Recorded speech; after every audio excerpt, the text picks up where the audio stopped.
কৃষি অনুদান বিতরণে অনিয়মের অভিযোগ। জগন্নাথপুরের রানীগঞ্জ ইউনিয়নের ৮ নং ওয়ার্ডের ক্ষতিগ্রস্ত কৃষকদের প্রতিবাদ সভা।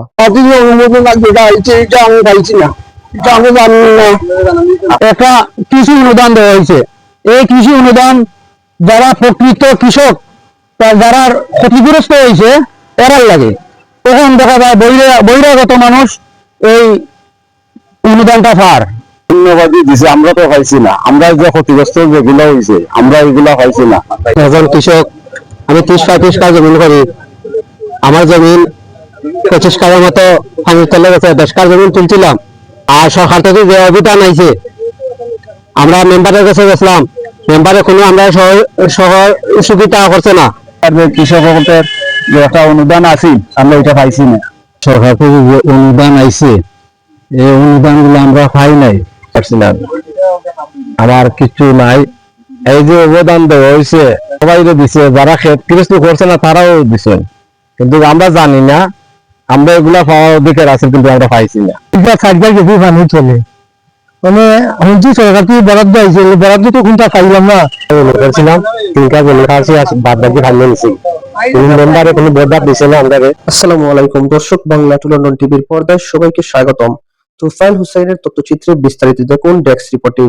সুনামগঞ্জের সাম্প্রতিক ভয়াবহ বন্যায় ক্ষতিগ্রস্ত কৃষকদের পুনর্বাসনে বাংলাদেশ সরকার কৃষি প্রণোদনা কর্মসূচির আওতায় সুনামগঞ্জ জেলার বিভিন্ন উপজেলার কৃষকদের মাঝে পর্যায়ক্রমে কৃষি সহায়তা বিতরণ করেছে। তবে জগন্নাথপুর উপজেলার 6 নং রানীগঞ্জ ইউনিয়নের 8 নং ওয়ার্ডের কৃষি অনুদান বিতরণে অনিয়ম, স্বজনপ্রীতি ও দলীয় প্রভাবের অভিযোগ উঠেছে। স্থানীয় ক্ষতিগ্রস্ত কৃষকদের অভিযোগ, বন্যায় পানিতে তাদের শেষ সম্বল সোনালী ফসল তলিয়ে যাওয়ায় তারা চরম আর্থিক সংকটে পড়েছেন। সরকারি কৃষি সহায়তায় তাদের জন্য আশার আলো হলেও প্রকৃত ক্ষতিগ্রস্ত অনেক কৃষক এই অনুদান থেকে বঞ্চিত হয়েছেন। তাদের দাবি, জনপ্রতিনিধিদের স্বজনপ্রীতি ও দলীয় প্রভাবের কারণে প্রকৃত কৃষকদের বাদ দিয়ে কৃষি কাজের সঙ্গে সম্পৃক্ত নন এমন ব্যক্তিদের তালিকাভুক্ত করা হয়েছে। ভুক্তভোগীদের ভাষা অনুযায়ী কোনো পাড়ায় 9 জন, কোনো পাড়ায় 1 জন, আবার কোনো পাড়ায় 18 জন, অন্য পাড়ায় 1 জনকে অনুদান প্রদান করা হয়েছে। অথচ একই ওয়ার্ডের অনেক ক্ষতিগ্রস্ত কৃষকের নাম তালিকায় স্থান পায়নি। এতে স্থানীয় কৃষকদের মধ্যে ব্যাপক ক্ষোভ সৃষ্টি হয়েছে। এই ঘটনার প্রতিবাদে গত 30 জুন বিকেল 3 ঘটিকায় ঘুষগাঁও গ্রামে মোহাম্মদ মিঠু মিয়ার সমিতিতে এক প্রতিবাদ সভা অনুষ্ঠিত হয়। প্রতিবাদ সভায় ঘুষগাঁও, উত্তরপাড়া, কুনাপাড়া, টিয়ারগাঁও, ইসগাঁও, বলাইনগর গ্রামের বিপুল সংখ্যক ক্ষতিগ্রস্ত কৃষক অংশ নেন। সভায় বক্তারা কৃষি অনুদান তালিকা পূর্ণ বাছাই, অভিযোগে নিরপেক্ষ তদন্ত এবং প্রকৃত ক্ষতিগ্রস্ত কৃষকদের অনুদানের আওতায় আনার দাবি জানান। গত আওয়ামী লীগ সরকার দীর্ঘ 17 বছর একটানা সরকারের লোকেরা গেছেন। এখন দেখা যায় উপজেলা বরাবর অনেক বরাদ্দ হয়, ইউনিয়নে বরাদ্দ হয়, ওয়ার্ডে ওয়ার্ডে বরাদ্দ হয়, কিন্তু ঘুষগাঁও কোনাপাড়ার মানুষ কোনো বরাদ্দ পায় নাই। কারণ ঘুষগাঁও কোনাপাড়া কয়েকটা ফ্যামিলি গরিব দুঃখী আছে, কারণ কোনাপাড়ার মানুষ মূলত বিএনপি করণ বিদায় এরা এই অনুদানটা কোন সময় পাইছেন না। আপনারা জানেন বর্তমান সরকার একটা কৃষি অনুদান দেওয়া হয়েছে। এই কৃষি অনুদান যারা প্রকৃত কৃষক যারা ক্ষতিগ্রস্ত হয়েছে এরার লাগে।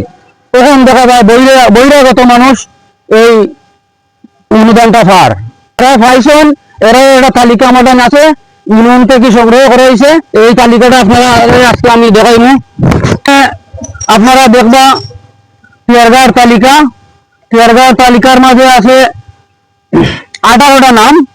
ইসগাঁওর তালিকাটা বিএফআরে দেওয়া হয়েছে মোট 20টার মাঝে সে বা খারাপ কৃষক এটা আমি নির্ণয় করতে পারছি না। তবে আপনারা কাছে একটাই দাবি, টিয়ারগাঁও হয় 18টা, ঘুষগাঁও হয় 13টা, ইসগাঁও হয় 20টা। বিষয়টা হইলো ঘুষগাঁও উত্তরপাড়, সারা উত্তরপাড়ে একটা জসিম মিয়া, ঘুষগাঁও কুনাপাড়া ওই একটা শামসুদ্দি, বলাইনগর 2টা আদম ভাই ও সমক, আর ঘুষগাঁও টিয়ারগাঁও গ্রামে পাইছে 18টা, 4টা কৃষক ছাড়া। ঘুষগাঁও সাতলবার করে একটা গ্রাম আছে, এই গ্রামটার মাঝে মেম্বানির এলাকা আগে হইয়া গেছি, এই গ্রামের মোট গেছে 18টা। এখন প্রশ্নটা হইলো 8 নং ওয়ার্ডবাসীরা আমি হয়তো কইতাম চাইলাম, সব স্তরের জনগণ যারা আছেন এটা আপনারা উপলব্ধি করুক, সে বা খারা এই সিস্টেমের সেজন কি করছেন এটা খতিয়া বা করা হোক, এটাই আমার দাবি। আর বুঝবারও মানুষ আছেন, মুরব্বী হল, তেরগার মুরব্বী হল আছেন, ইসগারও মুরব্বী হল আছেন, বাকিরা যে আপনারা এই মুরব্বী হলের থেকে জানতে পারবা। কোনো অপরাধ কৃষক, আমি 30-35 কাজ জমিন করি, আমার জমিন 25 কাজের মতো পানির তলে গেছে, 10 কাজ জমিন তুলছিলাম, এই জমিনে এই ধানগুলা গড়াইয়া নষ্ট হইয়া গেছে। আমরা এই ধানগুলা 600 টাকা মনে বেচতে পারি না। আর সরকার থেকে যে অভিযান আইছে, আমরা মেম্বারের কাছে গেছিলাম, মেম্বারে কোনো আমরা সহযোগিতা করছে না। আর আমাদের যে সরকার থেকে অবদান আইছে, আমরা চাইলাম এই অবদানটা আমরা পাইতাম প্রকৃত কৃষক দ্বারা। আর যারা অবদান দেওয়া হয়েছে এরা সব দেখি দেওয়া হয়েছে ষড়যন্ত্র কইরা। এরপরে কয়েকজন কৃষক আছে আর বাদ বাকি কৃষক না। আমি চেয়ারম্যান নাসির আলী হরাম, আমি 6 কাজ জমি করছি, করার পরে আমার অনেকগুলা জমিন আমি পানির তল থেকে হাইটে আনছি, কাটার পরে গেরা হইয়া নষ্ট হইয়া গেছে। তো আমার যে গেরা আইছে আমার মোবাইলে ভিডিও করে রাখছি, অথচ আমরা যে কৃষক বলতে যে একটা অনুদান আছে আমরা এটা পাইছি না। এর মধ্যে আমরা কৃষক বলতে আমরা দাবি ছাড়া আমরা যারা ক্ষতিগ্রস্ত বেশি হয়েছি আমরা সেটা পাইতাম। সেবা খারা এটা মুক্তি নিচিনি নাম হল এরা কিছু আছে চেরগাম আছে, এরা গৃহস্থিও করছে না, এরা নাম পর্যন্ত হয়েছে, অথচ আমরা যারা ক্ষতিগ্রস্ত হয়েছি আমরা নাম নাই এই তালিকার মধ্যে। তালিকায় তো যে হাবিব হয়ে একটা নাম কিন্তু গৃহস্থী করছে না, তার বাপও গৃহস্থী নাই। আর আহ্বান রয়েছে যে 14 নম্বর শহীদ ভাই সাহেব, তাইনও কোনো গৃহস্থী করেন না, ও 2টা নাম মানে গৃহস্থী না। আর যারা করছেন এরা থুরি কিছু জমিন করছেন, এরা কোনো ক্ষতিগ্রস্ত তেমন একটা হয়েছেন না। আর আমরা যারা বেশিরভাগ হয়েছি ক্ষতিগ্রস্ত এরা নাম কিন্তু নাই। আমার বাড়ি ঘুষগাঁও উত্তরপাড়া, আমার নাম মতিন। আমি 4 কাজ জমিন করছিলাম, আমি ফের পর্যন্ত আনতাম পারছি না, আমার কিছু নাই। এই যে অবদান দেওয়া হয়েছে আমরা সবাই দিছে, যারা ক্ষেত গৃহস্থ করছে না তারাও দিচ্ছেন, কিন্তু আমরা জানি না আমরা এগুলা পাওয়ার অধিকার আছে, কিন্তু আমরা পাইছি না। তখন আমার যারা আছে তারা পাইতো, যারা ধনী মানুষ আছে তারা পাইছে, কিন্তু যারা গরিব বুড়া ক্ষেত গৃহস্থ কষ্ট করে করছে এরা কিন্তু পাইছে না।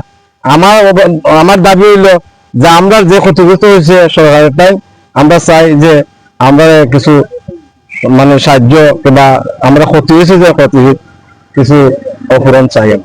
খাতে তুলি দিতে 4 কেজি পানি চলে, মানে হচ্ছে সরকার থেকে বরাদ্দ হয়েছে, বরাদ্দ তো কোনটা পাইলাম না, কিন্তু আমরা কোনটা জিজ্ঞাসা না। আর যারা দেখিয়া দিছে যারা ক্ষেত্রে নাই দিবে পয়সা করে আর কি, তার নাম দিছে আমরা কইছে নাম দেওয়া হয়ে গেছে, সবাই তো নাম কই। আর আমার গেছে আর কি একটা ক্ষতিগ্রস্ত হয়ে গেছি, আমি 4 বছর জমি গেছে আমার ওটুকু আমার বাড়ি স্কাল। আমার নাম মোহাম্মদ জাকির হোসেন, আমি গুসা গ্রামের বাসিন্দা, আমার 8 নম্বর ওয়ার্ড। এই আমার কিছু কৃষি খাতে আমি কিছু কৃষি করছি, সাইকেল জমি করার পরে আমার কিছু ক্ষতিগ্রস্ত হয়েছে। আমরা সরকার থেকে যে অনুদান আইছে এই অনুদান গুলো আমরা পাই নাই, সেবা হারা এটা বাঞ্চানো হয়ে দেখে দিছে, কিন্তু আমরা অসহায় গরিব মানুষ, আমরা পাওয়ার যোগ্য আমরাও দিছে না। বিগত 17 বছর পরে আওয়ামী লীগ সরকারে আমরা কোনো একটা কিছু অনুদান পাই নাই, আমরা বিএনপি করি ওই হিসেবে আমরা দেয় নাই। কিন্তু আজকে ওই কৃষি খাতে সরকার যে বরাদ্দ গুলা দিছে এই বরাদ্দের মধ্যে আমরা সব কিছু থেকে আমরা বঞ্চিত। আমি মেম্বারের সাথে কথা বলেছিলাম, সে বলছে যে 24 ঘন্টার ভিতরে যদি আইডি কার্ড নিয়ে আসতে পারো তাহলে দেওয়া যাবে, আর নাহলে দেওয়া যাবে না। 24 ঘন্টার ভিতরে আমি ওই 24 ঘন্টার ভিতরে আমি কিভাবে দেই, একদিন বাদে দিলে হয় না, সে বলছে না আর হবে না, এই জন্য আমাকে দেয় নাই। এই দাবি আমরা যারা ক্ষতিগ্রস্ত হয়েছি আমরা পাইতাম, আমরা আরো যারা ক্ষতিগ্রস্ত হয়েছে সবাই পাইতো, বুঝছেন। আর যারা ক্ষতিগ্রস্ত হয়েছে না তারা পাইতো না। আমার তো ক্ষতিগ্রস্ত হয়েছে যে আল্লাহ যে পয়সা করে ভাই সরকার থেকে ভাই আর কি পাইতে হবে, আল্লাহ দেয় আর কি। আমার বাড়ি পুরস্কার খোলা, আমার নাম সালাম। আমি 10 কাজ জমি করছিলাম, 3 কাজ জমি খাচ্ছি, আর বাদ বাকি ভালো নিছি। কোন মেম্বারে কোনো বদলাপ দিছে না আমরা পাই না, আমরা গেছিলাম মেম্বারে আমরা দিছে না। মানে চাই সরকারে আপনারা দিনকে আমরা পাইতাম, দেখতে ঠিক তারা দিছে, মানে যারা করছে না এটা করে দিছে, আমরা পাইছি না, আমরা পাই দিয়ে আমরা পাওয়ার যোগ্যতা দেখতে আপনারা দিতেন। দোষরা কোন আমি 10 কাজ জমি করছি, আমার জমি সারাও পাইনি, আমি বলে কিছু আনছি, আমার বাদে এটা দামে কোনো নির্ভর নাই, দামটা নেই না বললো এই দামটা আমার আর অধিক গুণ বেশি। সরকার থেকে অনুমোদন যেটা আইছে এটা আমি পাইছি না, এটা আমরা জানি না। এটা হইলে যে আমরা যে কৃষক, আমরা খাঁটি কৃষক, আর জীবন করে কৃষক হলাম, এখন এইবারে আমরা একটু বেশি মারাত্মক সরকার গ্রহণ করছি না। আমি দাম খুব কম করছি না, দাম পানি চলে গেছে করছিলাম, এরা তো নিছিল, এরা তো অন্যান্য বাদী দিছে, আমরা তো পাইছি না। আমরা যে ক্ষতিগ্রস্ত যেগুলো হয়েছে আমরা এগুলা পাইছি না। আমার বাড়ি টিয়ারগাঁও, আমি এতটুকু হইলো যারা ক্ষতিগ্রস্ত হয়েছে এরা পাইতো, কিন্তু ওই যে গ্রামের যারা অন্যান্য ধনী ব্যক্তি দেখি দেখি, এটা তো অযুক্তি। কারণ যুক্তি একটা আছে, যুক্তি যে যারা আছে কৃষক এরা দেখি দেখি বা এরার একটা সঙ্গীত হইতে পারে। এখন আমরা নাম নেওয়ারও আমরা পাইছি না, এগুলো খাবার আমরা বুঝতে পারলাম না মেম্বার এগুলা কিতাবে হচ্ছে। এ বিষয়ে 8 নং ওয়ার্ডের ইউপি সদস্য মোহাম্মদ নুরুল হকের সঙ্গে মুঠোফোনে যোগাযোগ করা হলে তিনি এ অনিয়ম ও স্বজনপ্রীতির অভিযোগ অস্বীকার করেন। তিনি বলেন, 12 ঘন্টা সময় দিছে, এই সময় জ্বর তুফান মানুষ আউরো তার হইয়ার ক্ষতি হয়েছে, ফ্যামিলি 3 সদস্য। আমরা গিয়ারি বহু মারা কথা কাটাকাটি করছি, আমরা হয়েছি কে বা কারা ক্ষেত করছে না করছে, আস্তা ওয়াটো তুমি 12 ঘন্টার ভিতরে দেওয়া কি সম্ভব? আমার 4,500 ফুটে রেডিয়া। তখন আমরা হয়েছি আমরা 3 দিনের টাইম দেওয়া, আমরা প্রকৃত কে বা কারা ক্ষতিগ্রস্ত আমরা এখানে সঠিক তথ্য দিতে হবে। কি সময় না আমরা হইতে না দ্বিতীয়ত হইলো আনসারিয়ারা জানাই দিচ্ছি, তুমি জুলাইরা জানাই যে যারা ক্ষতিগ্রস্ত তোমার কাছে কার্ড দিচ্ছে, যদি মসজিদও জানাই দিচ্ছে, এটা কাছে কেউ গিয়ে কার্ড দিচ্ছে না, একজনের দিচ্ছে বন্ধু। এরপরে উত্তরপাড়া আর 2 জনে জানাই দিচ্ছি, নাম করছে এমএলএ নাম করা দিচ্ছে, এরা যেগুলো কেটে করবে। জি বুঝছি, জি বুঝছি। এটা একটা তেরা হয়েছে, এটা শুধু আমারই এত নয়, তারা এসেগুলো বুঝতে রাখবে বলতে জানি মেম্বারি হয়ে যাবে বুঝতে রাখি। একটা নামটা আমি কোন প্রচার করে ভাই বুঝলি, জি বুঝছি। আমার আর কোন প্রচারে জমিন পানি চলে গেছে, এখানে 100% দিয়ে এর নামটা বুঝতে কে তালিকা প্রণয়নের সঙ্গে সংশ্লিষ্ট বলে অভিযোগ থাকা স্থানীয় বিএনপি নেতা আব্দুস শহীদ ও আনহার মিয়ার সঙ্গে একাধিকবার যোগাযোগের চেষ্টা করা হলেও তাদের সঙ্গে কথা বলা সম্ভব হয়নি, ফলে এ বিষয়ে তাদের বক্তব্য জানা যায়নি।